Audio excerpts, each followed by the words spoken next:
ಒಂದು ಕಾಲದಲ್ಲಿ ಇಡೀ ದೇಶದಲ್ಲೇ ಏಕಚಕ್ರಾಧಿಪತಿಯಂತೆ ಆಳ್ವಿಕೆ ನಡೆಸ್ತಾ ಇರುವಂಥ ಕಾಂಗ್ರೆಸ್ ಪಾರ್ಟಿ ಕಳೆದ 2 ವಿಧಾನಸಭಾ ಚುನಾವಣೆಗಳಲ್ಲಿ ಬಿಹಾರದ ವಿಧಾನಸಭೆ ಚುನಾವಣೆಯಲ್ಲಿ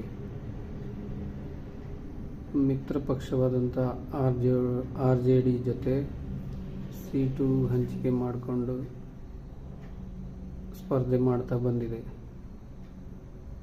ಆದರೆ ತನ್ನ ರಾಜ್ಯದಲ್ಲಿ ತನ್ನ ಅಸ್ತಿತ್ವಕ್ಕಿಂತ ಹೆಚ್ಚಿನ ಸೀಟುಗಳನ್ನು ಕೇಳಿ ಪಡೆದುಕೊಂಡು ತಾನು ಕೂಡ ಸೋಲುವುದಲ್ಲದೆ ಮಿತ್ರ ಪಕ್ಷವಾದಂಥ RJD ಪಕ್ಷಕ್ಕೂ ಕೂಡ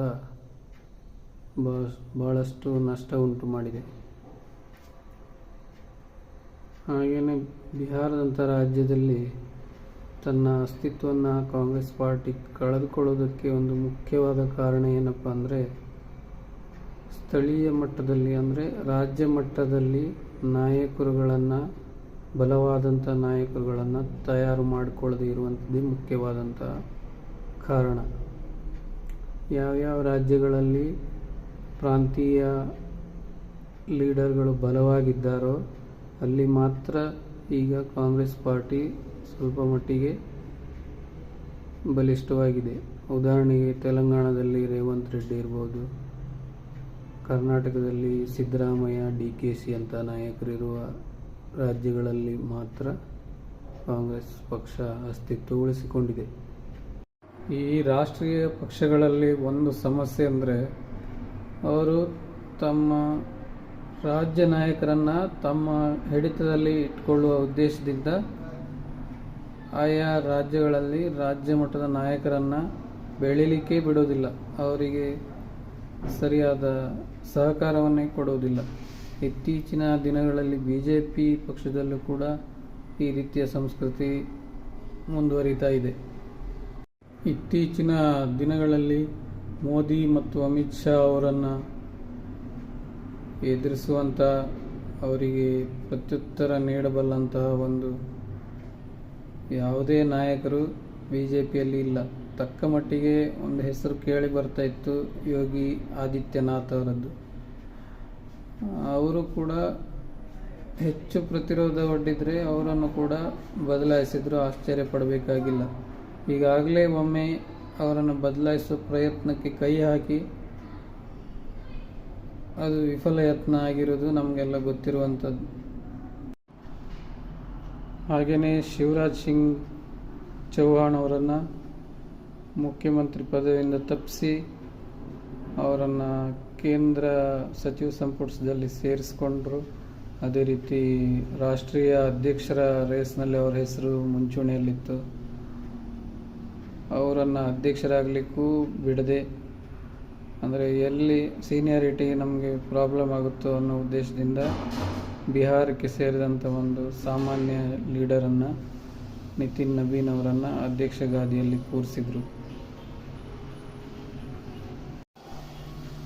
ಸೀನಿಯರ್ ನಾಯಕರಾದಂಥ ನಿತಿನ್ ಗಡ್ಕರಿ, ರಾಜನಾಥ್ ಸಿಂಗ್, ಪಿಯೂಷ್ ಗೋಯಲ್ ಅಂತವರು ಕೂಡ ಲೈನಲ್ಲಿ ನಿಂತು ನಿತಿನ್ ನಬೀನ್ ಅವರಿಗೆ ಬೊಕೆ ಕೊಡುವಂತಹ ಒಂದು ಪರಿಸ್ಥಿತಿ ನಿರ್ಮಾಣ ಆಗಿದೆ. ಸೀನಿಯರ್ ಲೀಡರ್ಗಳನ್ನು ಎಮರ್ಜ್ ಆಗಲಿಕ್ಕೆ ಮೋದಿ ಮತ್ತು ಅಮಿತ್ ಶಾ ಅವರು ಬಿಡ್ತಾ ಇಲ್ಲ. ಇದೇ ರೀತಿ ಮುಂದುವರೆದರೆ ಈಗ ಕಾಂಗ್ರೆಸ್ ಎದುರಿಸ್ತಾ ಇರುವಂತಹ ಲೋಕಲ್ ಲೀಡರ್ಗಳ ಸಮಸ್ಯೆಯನ್ನು ಮುಂದೊಂದು ದಿವಸ BJPಯವರು ಕೂಡ ಅನುಭವಿಸಬೇಕಾಗ್ತದೆ. BJPಗೆ ಇರುವಂಥ ಒಂದು ಅಡ್ವಾಂಟೇಜ್ ಏನಪ್ಪ ಅಂದರೆ,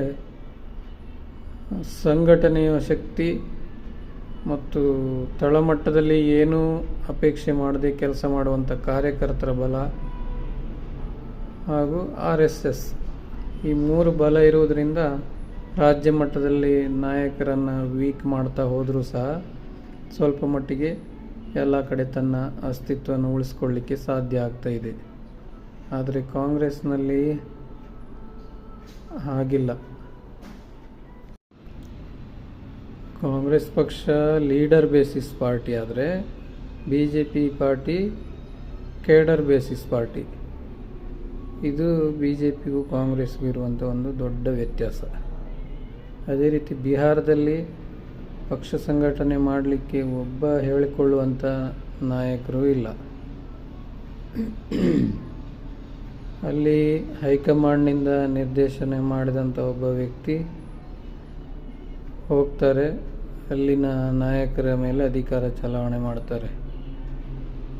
ಅವರಿಗೆ ದಿಲ್ಲಿಯಿಂದ ಹೋದವರಿಗೆ ಕನಿಷ್ಠ ಬಿಹಾರದ ಒಂದು ಊರ ಹೆಸರು ಗೊತ್ತಿರಲ್ಲ, ಅಲ್ಲಿ ಒಂದು ಸ್ಥಳೀಯ ನಾಯಕರ ಹೆಸರು ಗೊತ್ತಿರಲ್ಲ. ಅವರು ಹೋಗಿ ಅಲ್ಲಿ ಅಧಿಕಾರ ಚಲಾವಣೆ ಮಾಡ್ತಾರೆ. ಒಂದು ರಾಜಕೀಯದ ನಿರ್ಧಾರಗಳನ್ನು ದಿಲ್ಲಿಯಿಂದ ಹೋದವರು ತೆಗೆದುಕೊಳ್ತಾರೆ. ಅಲ್ಲಿ ಪರಿಸ್ಥಿತಿ ಅವರಿಗೆ ಏನೂ ತಿಳಿದಿರುವುದಿಲ್ಲ. ಇದು ಕಾಂಗ್ರೆಸ್ನ ಒಂದು ದೊಡ್ಡ ಸಮಸ್ಯೆ. ಕಾಂಗ್ರೆಸ್ನಲ್ಲಿ ರಾಜ್ಯ ಮಟ್ಟದ ನಾಯಕರಿಗೂ ಹೈಕಮಾಂಡಿಗೂ ಮಧ್ಯೆ ಸರಿಯಾದ ಕನೆಕ್ಟಿವಿಟಿನೇ ಇರಲ್ಲ.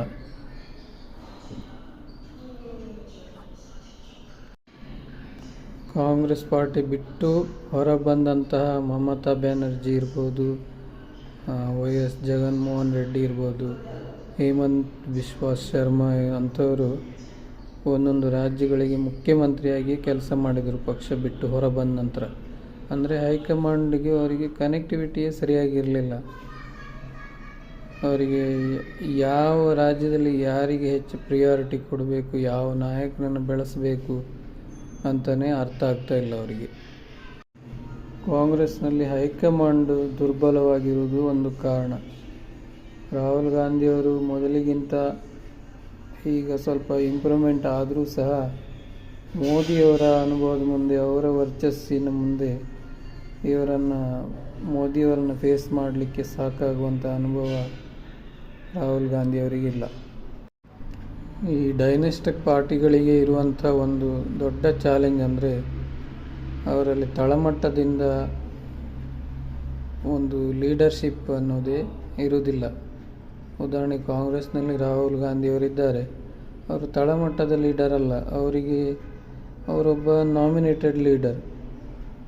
ಅಂಥವ್ರಿಗೆ ಏನಾಗ್ತದೆ, ಅವರ ಲಕ್ಷಣಗಳೇ ಅವರಿಗೆ ಇರ್ತವೆ ಬಿಟ್ಟರೆ ತಳಮಟ್ಟದ ಕಾರ್ಯಕರ್ತರ ಮನೋಭಾವವನ್ನು ತಿಳ್ಕೊಂಡು ನಿರ್ಧಾರ ತೆಗೆದುಕೊಳ್ಳುವಂಥ ಲಕ್ಷಣಗಳು ಅವರಿಗಿಲ್ಲ. ಆದರೆ ನರೇಂದ್ರ ಮೋದಿಯವರು ಹಾಗಲ್ಲ. ಅವರೊಬ್ಬರು ಸಾಮಾನ್ಯ ಪ್ರಚಾರಕರಾಗಿ ಬಂದು ಪ್ರಧಾನಮಂತ್ರಿಯ ಹುದ್ದೆ ತನಕ ಒಂದು ಸ್ಟೆಪ್ ಬೈ ಸ್ಟೆಪ್ಪು ಬಂದವರು. ಹಾಗಾಗಿ ಅವರ ಅನುಭವದ ಮುಂದೆ ರಾಹುಲ್ ಗಾಂಧಿಯವರ ಅನುಭವ ಏನೇನೂ ಸಾಕಾಗ್ತಾ ಇಲ್ಲ. ರಾಹುಲ್ ಗಾಂಧಿಯವರಿಗೂ ಕೂಡ ಈಗ ಸ್ವಲ್ಪ ನಾಯಕತ್ವದ ಲಕ್ಷಣಗಳು ಬಂದಿವೆ. ಆದರೆ ಅದು ಜನರ ಮಧ್ಯದ ಒಡನಾಟದಿಂದ ಬಂದಂಥದ್ದಲ್ಲ. ಅವರಿಗೆ ತಾಯಿ ಟ್ಯೂಷನ್ ಹೇಳಿಕೊಟ್ಟಾಗ ಬಂದಂಥ ನಾಯಕತ್ವದ ಲಕ್ಷಣಗಳು.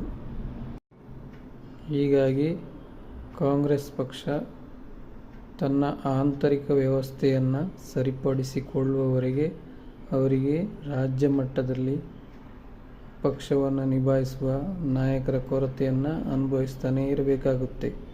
ಹೀಗಾಗಿ ಬಿಹಾರದಲ್ಲಿ MLAಗಳೆಲ್ಲರೂ JDU, ನಿತೀಶ್ ಕುಮಾರ್ ಸಾರಥ್ಯದ JDU ಪಕ್ಷದ ಕಡೆಗೆ ಮುಖ ಮಾಡಿ ನಿಂತಿರುವುದು.